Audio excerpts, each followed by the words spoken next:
नमस्कार. चला आज सकाळीच व्हिडिओ रेकॉर्ड करायला घेत आहे, कारण सकाळचा टाईम भेटला त्यामुळेच.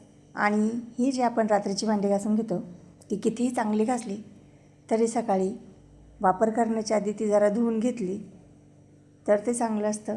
आणि मला ती सवय आहे त्यामुळे ती मी रेकॉर्ड केलं. आणि मग राजमा आणि 2 बटाटे असे मिक्स करून मी कुकरला लावून दिले. त्यानंतर कांदा चिरून घेतला थोडासा आणि 2 बटाटे ह्याच्यासाठी टाकले कारण माझी दिदू आहे कधी तिच्यामुळे जरा एक्स्ट्रा मी काहीतरी वेगळं करत राहते, त्यामुळे त्यातच मिक्स केलं. आणि कांदा अशा प्रकारे चिरून झाल्यानंतर मी टोमॅटोही कापायला सुरुवात केली. आणि जास्त मसाले न वापरता थोडक्यातच उरकायचा प्रयत्न आहे.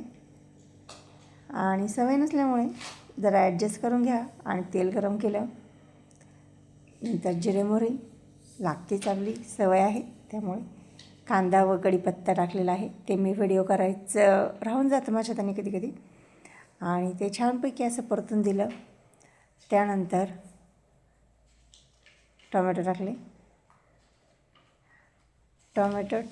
टाकले, सगळे घेतले मिक्स करून छानपैकी असं त्याला तेल सुटेपर्यंत त्याला सारखं हलवत राहिलं, जेणेकरून ते लागलंही नाही पाहिजे आणि चांगलं झालं पाहिजे.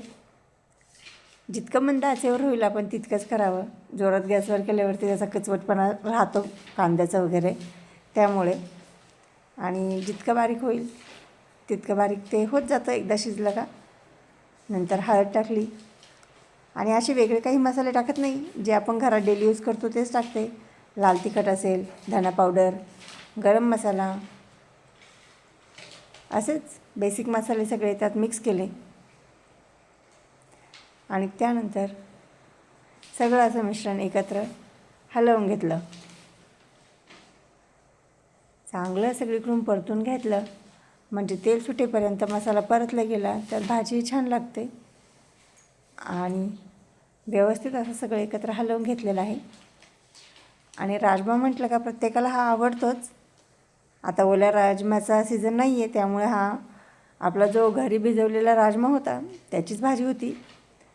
खूप छान असं तेल सुटलेलं आहे मसाल्याला.